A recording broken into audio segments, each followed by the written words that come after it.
ఉన్నతాధికారి పోలీసు ఉన్నాడు, నాకేం వ్యాపారాలు ఉన్నాయి, ఏ రకంగా ఇబ్బందులు పెడతారా అన్న భయంతో, ఆందోళనతో, ఆవేదనతో అతను 15 కోట్ల రూపాయలు ఇచ్చాడు. ఆ ఎపిసోడ్ అక్కడితో ముగిసిపోయింది. అండ్ శ్రీధర్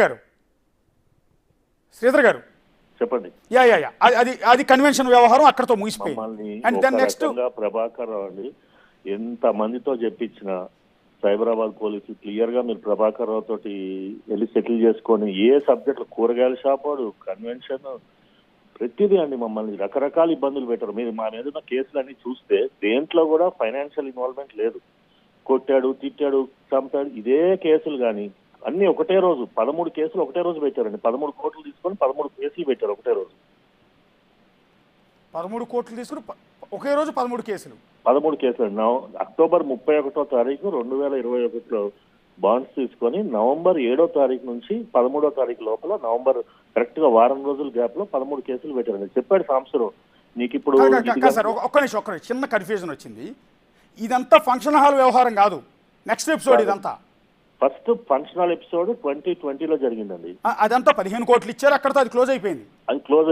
నెక్స్ట్ వచ్చి హెరిటేజ్ దగ్గరికి వచ్చాం, మళ్ళీ చంద్రబాబు నాయుడు దగ్గరికి వచ్చాం. ఇక్కడికి జూబ్లీ చెక్ పోస్ట్ దగ్గర ఉన్న హెరిటేజ్ బిల్డింగ్ ఉంటుంది.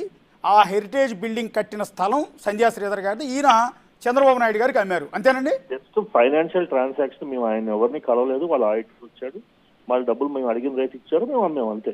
అమ్మారు, ఓకే. మీరు అమ్మారు, చంద్రబాబు నాయుడు గారు కొనుక్కున్నారు, హెరిటేజ్ బిల్డింగ్ కట్టుకున్నారండి. మరి డిస్ప్యూట్ ఎక్కడిది? డిస్ప్యూట్ ఏనాదండి, మీకు వాళ్ళకి బినామీ ట్రాన్సాక్షన్స్ ఉన్నాయని చెప్పి సాంబశివరావు మమ్మల్ని బెదిరించి ఈ శ్రీనివాస్ గౌడ్ సాంబశివరావు కలిసి 30 మంది పోలీసులను తీసుకొని మా ఆఫీస్కి వచ్చారండి. ఇద్దరు కలిసి శ్రీనివాస్ గౌడ్ సాంబశివరావు వచ్చి నువ్వే చేసావు, మేము వెళ్ళి కేసీఆర్ చెప్తున్నాం, కేసీఆర్ చాలా అప్సెట్ ఉన్నాడు నీ మీద, అది ఇదని మమ్మల్ని బెదిరించారండి. ఓకే, బెదిరించి ఎలక్ట్రల్ బాండ్స్ ఇవ్వమని చెప్పారండి. పార్టీకి, బీఆర్ఎస్ పార్టీకి ఎలక్ట్రల్ బాండ్స్ ఇవ్వమన్నారు. ఎలక్ట్రల్ బాండ్స్, వీళ్ళకి డబ్బులు. ఓకే, ఎంత ఇచ్చారండి మొత్తం? 2 కోట్లు సాంబశివరావుకి ఇచ్చారండి. ఓకే, ఈ 13 కోట్లు ఇతనికి చేతికి ఇచ్చాం, శ్రీనివాస్ గౌడ్ సాంబశివరావు చేతికి ఇచ్చాం. ఇప్పుడు శ్రీనివాస్ గౌడ్ అంటే మాజీ మంత్రి శ్రీనివాస్ గౌడ్. అవునండి. ఓకే, ఇప్పుడు అమ్మిందేమో మీరు, కొనుక్కున్నది చంద్రబాబు నాయుడు గారు, హెరిటేజ్ బిల్డింగ్ కట్టారు. కానీ బినామీ ట్రాన్సాక్షన్ జరిగినాయంటూ సాంబశివరావు మధ్యలో వచ్చి మిమ్మల్ని బెదిరించి మధ్యలో శ్రీనివాస్ గౌడ్ని ఇన్వాల్వ్ చేశారు. వీళ్ళిద్దరు కలిసి మళ్ళీ ఏమైనా పోలీస్ అధికారుల దగ్గర తీసుకెళ్లారా? లేదండి, తీసుకెళ్ళలేదు. అంతకుముందు భుజంగరావు దగ్గరికి మా కంపెనీ డైరెక్టర్ ఉన్నాడు సుజన్ అని, తనని తీసుకెళ్లి బెదిరించి ఈ కన్వెన్షన్ ని సెటిల్ చేసుకోమని చెప్పింది వాళ్ళే. మొత్తము కోఆర్డినేట్ చేసింది అంటే భుజంగరావు కన్ఫెషన్ చదివానండి నేను ఇక్కడ. భుజంగరావు చెప్పిన కన్ఫెషన్ లో ఏమంటున్నాడంటే, మీకు సాంబశివరావుకి మధ్య ఉన్న పెట్రోల్ బంక్ డిస్ప్యూట్లో భాగంగా మేము పిలిపించి విచారించి, ఆ సందర్భంగా నువ్వు సెటిల్ చేసుకోకపోతే, పార్టీకి సెటిల్ చేసుకోకపోతే నీ మీద ఇంకా అడిషనల్గా కేసులు పెడతామని మిమ్మల్ని బెదిరించి, అలా బెదిరించడం ద్వారా సాంబశివరావుకు 2 కోట్లు ఇప్పించారు, 13 కోట్లు పార్టీకి ఫండ్ ఇప్పించారు అని మాత్రమే చెప్పాడు. ఇందులో శ్రీనివాస్ గౌడ్ పేరు ఎక్కడ చెప్పట్లా.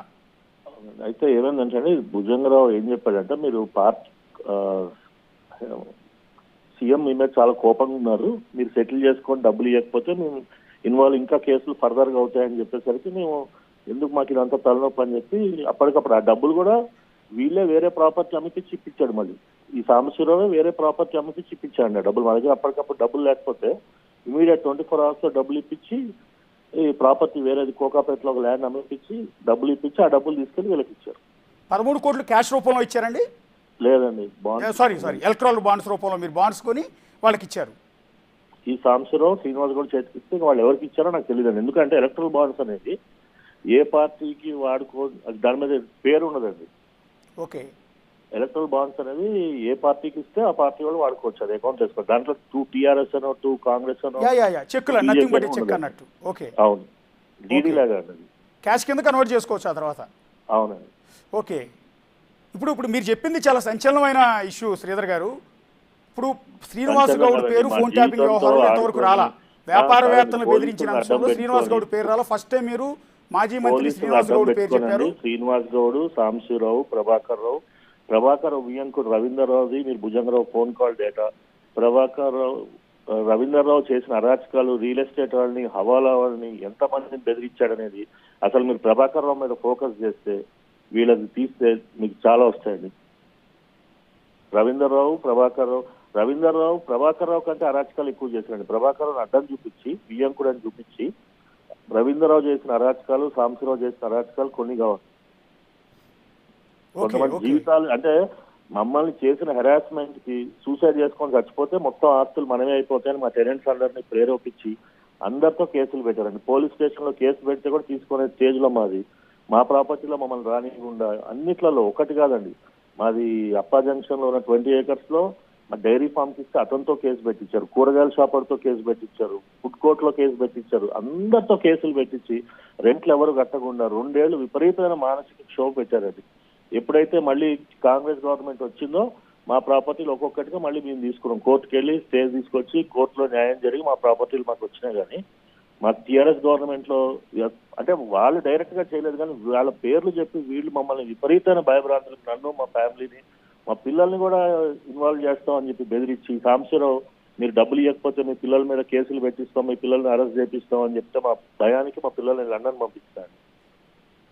ఓకే, అంటే ఇందాక మీరు ఒక మాట అన్నారు, ఒకవేళ ఈ వేధింపులతో నేను ఆత్మహత్య చేసుకుని చచ్చిపోతే ఆస్తులన్నీ వాళ్ళే లాక్కోవాలని ట్రై చేశారు అని. అవునండి. ఎలా సార్? వియంకుడు రవీంద్రరావు చాలా పెద్ద డేంజరస్ క్రిమినల్ అండి, కన్నింగ్ మనిషి. అతని గురించి మీరు కనుక్కోండి. శంషాబాద్ లో పెద్ద ఇల్లు కట్టుకొని 111 జీవోలో ఇల్లు కట్టుకొని ఉంటాడు అతను ఈ శ్రీనివాస్ గౌడ్, సాంబశివరావు చాలా క్లోజ్ నెక్సెస్. వీళ్ళ పేర్లు బయటికి రానియకుండా పోలీసులను అడ్డం పెట్టుకొని వీళ్ళు చేసిన సెటిల్మెంట్లు అన్ని వీళ్ళు చేశారండి. ఓకే సార్, సార్ ఒక క్లారిటీ. ఇప్పుడు మీకు చంద్రబాబు నాయుడుకి మధ్య ట్రాన్సాక్షన్ జరిగిందండి, ఓకే. అది ఇప్పుడు చంద్రబాబు నాయుడు గారికి ఏ అబ్జెక్షన్ లేదు, మీకే అబ్జెక్షన్ లేదు, తలనొప్పులు లేవు. కానీ మధ్యలో సాంబశివరావు ఎందుకు వచ్చాడు, శ్రీనివాస్ గౌడ్ ఎందుకు వచ్చాడు? అశోక్ గారు ఒక సీఎం అప్పుడు ఆయన అప్పుడే ఓడిపోయి 2019 లో ఓడిపోయారు. ఓడిపోయాక ఆయనకి మాకు సామాజిక వర్గాన్ని లింక్ చేసి మీకు వాళ్ళకి ఇది ఉంది నువ్వు అని చెప్పి ఎంత మానసికంగా క్షోభ పెట్టి బెదిరించారండి. ఓకే, ఇప్పుడు అట్లాగా సార్. ఇప్పుడు ఇక్కడ ఒక్కసారి ఇది ప్లే చేయండి, ఒక్క నిమిషం మీకు చదివి వినిపిస్తాను. భుజంగరావు ఇచ్చిన కన్ఫెషన్లు ఏమన్నాడంటే,